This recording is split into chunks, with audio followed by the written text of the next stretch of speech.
पहले जो टीआरई 1, 2, 3 का जो एग्ज़ाम हुआ था और उसमें जो है वो तीनों का पैटर्न जो है लगभग सेम था या यूँ कहें कि सेम ही था। क्योंकि 80 क्वेश्चन्स जो है वो पूछा जाता था आपके सब्जेक्ट स्पेसिफिक से, 40 क्वेश्चन जीके जीएस से और 30 क्वेश्चन्स जो होते थे वो आपका होता था हिंदी इंग्लिश से। और हिंदी इंग्लिश का जो मार्क्स होता था वो सिर्फ़ आपको पासिंग मार्क्स लाना है, वो जो है उस मेरिट में ऐड नहीं होता था। मेरिट में ऐड जो है सिर्फ़ और सिर्फ़ जीके जीएस और आपका जो सब्जेक्ट स्पेसिफिक क्वेश्चन है वो होता था और उसमें जो है नेगेटिव मार्किंग नहीं होती थी।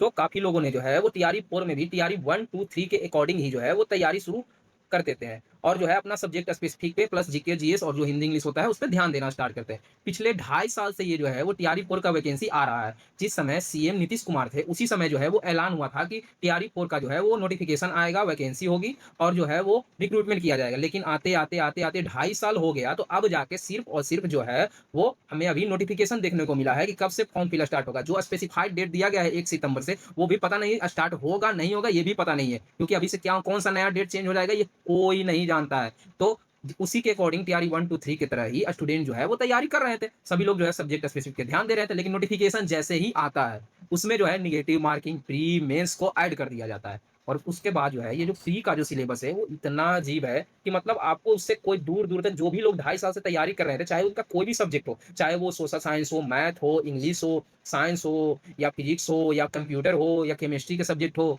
या कोई भी सब्जेक्ट हो या फिर प्री स्कूल के जो टीचर्स होते हैं उनका भी जो है वो सबका कॉमन जो है वो सिलेबस बना दिया। मतलब आपको जो है जो सब्जेक्ट स्पेसिफिक है, मैं मानता हूँ कि जीके जीएस का नॉलेज होना चाहिए, लेकिन ये क्या तरीका है कि 150 के 150 क्वेश्चन ही आप जो है जिसी को सिर्फ जीके जीएस से पूछ देंगे। अरे इतना भी डीप में जाके कौन पढ़ेगा? जो बीपीएससी का जो है सिविल सर्विसेज का तैयारी कर रहा होगा, उसी के जैसा सिलेबस आपने बना दिया। सब के सब तो सिविल सर्विसेज का तैयारी कर नहीं रहा होगा। अब जो है जो जिसको टीचर बनना है वो सिविल सर्विसेज में क्यों जाएगा? वो जो है काफ़ी कम ही लोग होते हैं जो सिविल सर्विसेज का भी तैयारी करते हैं और इधर जो है वो टीचर का भी तैयारी कर रहे होंगे। ऐसे बहुत कम ही लोग होंगे। फिर भी जो है इस तरीके से जो सिलेबस बनाया गया है 150 नंबर का international relation, national relation, current affairs, modern history, medieval history, history of Bihar, history of India, ये जो है ज्योग्राफी, सोशल साइंस, क्या-क्या पढ़े लड़का। सिर्फ मतलब जो 2.5 साल से जो तैयारी कर रहा था, ये सब के सब अब खत्म हो गया मान के चलिए। लगभग खत्म ही है क्योंकि आप जो है तैयारी तो उसी के अकॉर्डिंग कर रहे थे ना। क्योंकि अब जो है आपको अब जो है किसी को समझ में भी नहीं आ रहा होगा ना, जब वो जीके, जीएस पढ़ना भी स्टार्ट कर रहे होंगे, तो साले शुरुआत कहाँ से करें? क्योंकि इतना ज़्यादा है, यही जो है 2.5 साल से पढ़ रहे होते तो उतना दिक्कत नहीं होता। लेकिन अब जो है बीच में इस तरीके से सिलेबस को चेंज किया गया है, इससे तो काफ़ी प्रॉब्लम हो रहा है। क्योंकि 150 नंबर का जीके, जीएस सिर्फ 150 नंबर का अपना सब्जेक्ट स्पेसिफिक छोड़ के कोई सिर्फ इंटरनेशनल और नेशनल रिलेशन और करेंट अफेयर और मेडिवल हिस्ट्री और मॉडर्न हिस्ट्री, इकोनॉमिक्स, ज्योग्राफी ये पढ़ना स्टार्ट कर दे, तो ये दिक्कत तो होगा ही।